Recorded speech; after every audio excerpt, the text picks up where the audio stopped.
Hey, what's going on, guys? This is Caribou Hunter 64 once again, bringing you some ground war domination gameplay on Salvage. This is a downloadable content map. I don't know which map pack it's from, but it's a decent map. I mean, for domination, it's like kind of like a triangular formation between, uh, A, B, and C, which is, it's either usually like, a straight line formation or like a triangle formation with the dom points. And I don't really like this one that much for domination, really, but uh, as you can see, I'm using the striker. My setup is like a striker and a Famas with stopping power, and Famas is one of my favorite assault rifles. It's super awesome, and the way I'm doing this round is I'm gonna be defending B.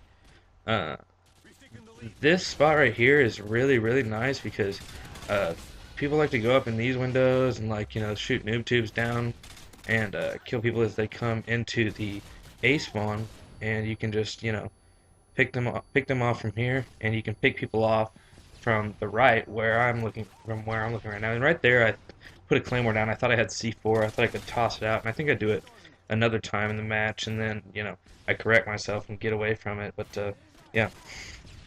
So the way I've been trying to play lately is the way I've been trying to play. Yeah, is been trying to like kind of minimize my deaths and when I'm going for gameplays and stuff, uh, it's a little different than when I would just play without recording or anything because of course I want to use like common sense and all situations in this game, and I have pretty good sense about me, but sometimes I like to risk it big in situations where I think it's going to be like beneficial to me, and other times I can just be completely conservative if I feel like it, just because, you know, uh, I feel like it because, if they're going to come to me, then there's no reason that I should just like put my head out over and over or just run right into their spawn and get, hit with an AA-12 or something. That's not cool either. And I mean, the kill streaks in this game are kind of important when you're talking about, uh, dominating a team in ground war or dominating a team in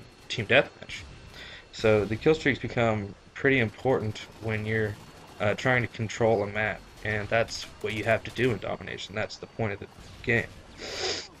But basically, you want to use your surroundings, and you're gonna want to, use the surroundings to your advantage and use them to the enemy's disadvantage. Like right here, they can't see me very well because there's a little fire on that dumpster, and so I can just, shoot my FAMAS right down there, and these guys in the window can't really get an eye on me either, so I'm in a good spot because I'm behind these barrels, have a Claymore set up in front of me, even though I didn't mean to put that there, but I have Pavelow and Harrier up that's gonna help me out, and that's just that's just money right there.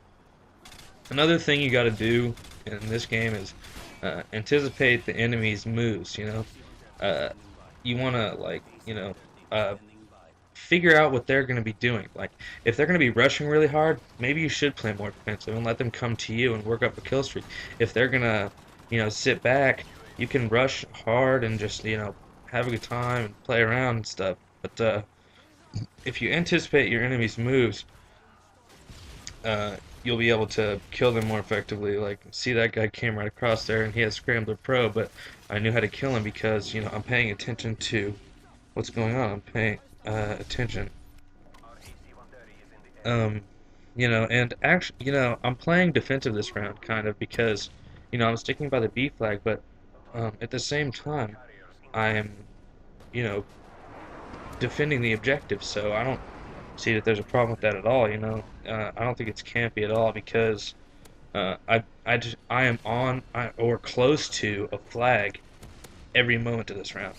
I'm just like running around the map and trying to do a really awesome job of like kicking ass and taking names and not letting the enemy team do anything by keeping my air support in the air the entire game. And part of anticipating what they're gonna do is using a headset, hearing what's going on the map, and yeah. Another aspect of the game is teamwork. Obviously, uh, I don't have a team playing with me right in this round, but sometimes that can play out to your advantage and you know getting a good gameplay because the team that you're with is not getting a lot of kills, so you can rack up kills easily. Um, but when you use teamwork, I also think that you can get good games because, if you're chatting with each other, letting each other know where an enemy's at, what you can do to stop them, what perks they're using, what to expect as far as guns. Because if they're going to come at you with a shotgun, and you know that you can't get in their range. So that's a good thing to let your team know. And again, that's another reason to have a headset or a mic so that you can chat with your teammates and you know be more effective that way. Another way to be really effective is uh, knowing your setup and using all of your setup. Like if you're gonna round a corner and you think there might be a guy there, throw a stun grenade if you have a stun grenade. If you're using a tactical insertion and you get into the enemy base where you think you could rack up a couple kills, even if you respawn, put your tactical insertion down. If you have a throw knife, use the throw knife. You have to know what setup you're using and know your role with that setup because here I'm using the Famas and it's pretty good at a distance, so I know that I can, kill people with a lot of power when I'm using stopping power, so my role is sort of going to be Slayer. And if you know your role, if you're using an SMG, you can rush. You want to get in their face maybe a little more. If you're using a sniper, you can either hang back or quickscope, whatever you want to do. RPD is more like a sniper or something like that. But you just got to know your role.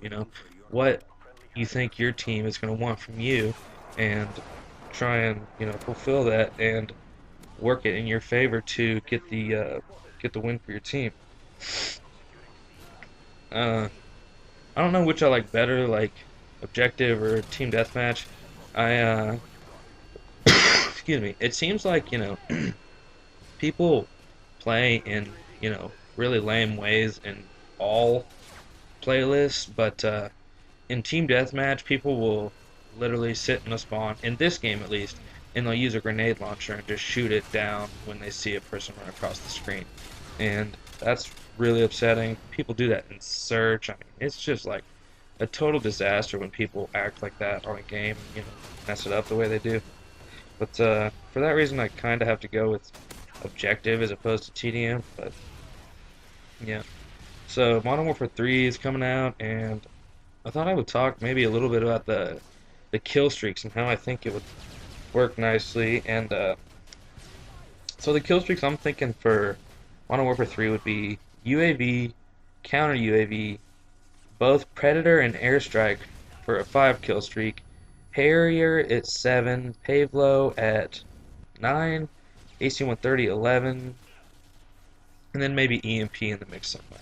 And, I think that they can add the care packages if they want to, add sentry gun if they want to.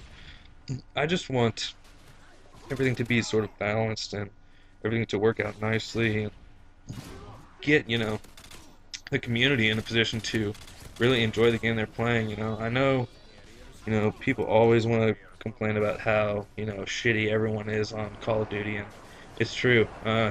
Everything that people are saying is true.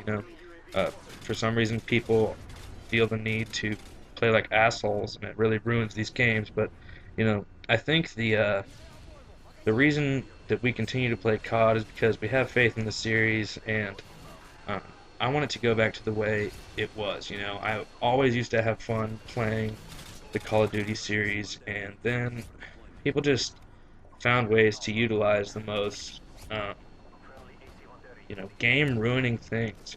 They just, messed up the game for us. So it's really unfortunate. But anyways, the game's over. The final score is like 16-9 and 6, and I hope you guys liked watching. So I will talk to you later. Peace.